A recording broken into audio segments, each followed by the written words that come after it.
ప్రజలకి పూర్తి స్థాయిలో ఎప్పుడు ఫలితాలు అందబోతున్నాయి? కాంగ్రెస్ ఇచ్చినటువంటి 6 గ్యారంటీలకు సంబంధించి మీరు ఎప్పుడూ చెప్తుంటారు ఖజానా అంతా ఖాళీగా ఉంది, ఖజానా అంతా ఖాళీగా ఉంది అని చెప్తుంటారు.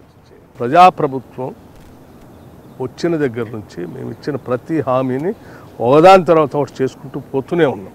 మీరు అబద్ధాలు చెప్తున్నారు. ఆర్బీఐ ఇచ్చినటువంటి విషయాల్ని బట్టి గారు తప్పుదోవ పట్టిస్తున్నారని నిన్న బీఆర్ఎస్ వాళ్ళు ఆరోపిస్తున్నారు. సమాధానం సంపూర్ణంగా పూర్తి కాలేదు. 87,000 కోట్ల రూపాయలు ఏడగట్టారని మీరు అనొచ్చు.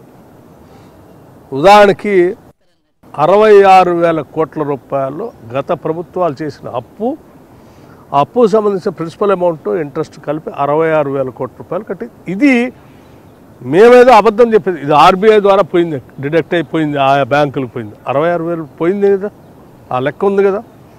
అట్లాగే 21,000 కోట్ల రూపాయలు రైతుల రుణాలకు సంబంధించి ఆ అప్పును కూడా బ్యాంకులు కట్టాం. ఇది ఒక్కటే 87,000 కోట్ల రూపాయలు హార్డ్ క్యాష్. ఒకటి ఫైనాన్షియల్ ఇయర్లో నాకు తెలిసి ఈ రాష్ట్ర చరిత్రలో కానీ గతంలో ఉన్నటువంటి ఉమ్మడి ప్రభుత్వంలో కూడా ఏ ప్రభుత్వం కూడా ఇంత పెద్ద ఎత్తున అప్పులు కట్టడానికి 87,000 కోట్ల రూపాయలని హార్డ్ క్యాష్ని బ్యాంకులు కట్టింది లేదు. ఇది ఈ ప్రభుత్వంపై పడినటువంటి భారం.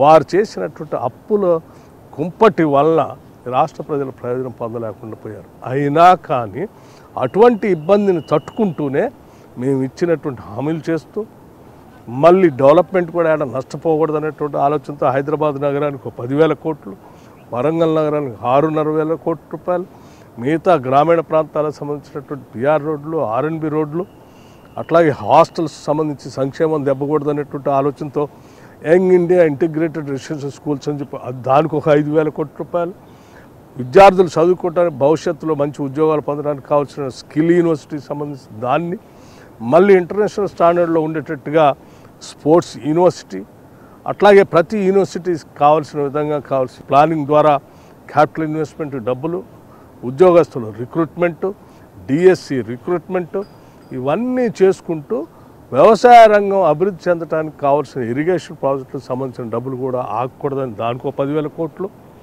బిల్లులు చెల్లిస్తూ ఇరిగేషన్ వర్క్స్ ఆగకుండా ఎప్పటికప్పుడు నీళ్ళు అందించడానికి 6 months, 3 months, 1 year టార్గెట్ పెట్టుకొని దాని క్లియరెన్సు, పండించిన వడ్లకు సంబంధించి రైతులకు కావాల్సిన విధంగా సన్నాలకు 500 రూపాయల బోనస్, ఇవన్నీ ఇస్తూ ముందుకు పోతా ఉంది. అప్పు చేయడమే తప్పు అని చెప్పే బట్టి విక్రమార్క గత ప్రభుత్వం చేసిన అప్పులు తీర్చడానికి కూడా మళ్ళీ అప్పు చేస్తున్నారు. అదే ఉన్న ఆదాయము కట్టాల్సిన అప్పు అనేది కంపల్సరీ.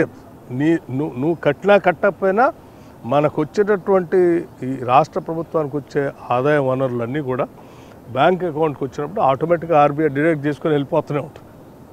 అలా వెళ్ళిపోయే క్రమంలో సరే ఉదాహరణకి మీకు జీతాలు ఇవ్వాలి, ప్రతి నెల పెన్షన్స్ ఇవ్వాలి, తర్వాత స్కీమ్స్ అన్నిటికీ డబ్బులు ఇవ్వాలి, చేయూత కానీ లేకపోతే ఇతరత్ర స్కీమ్స్ కానీ, కళ్యాణ లక్ష్మి కానీ, షాదీ ముబారక్ లాంటివి కానీ, లేకపోతే ఓల్డ్ ఏజ్ పెన్షన్స్ కానీ, విడో పెన్షన్స్ కానీ, లేకపోతే ఉద్యోగస్తులు మిగతా పెండింగ్ బిల్స్ కానీ, వీటన్నిటి కూడా డబ్బులు అవసరమే కదా.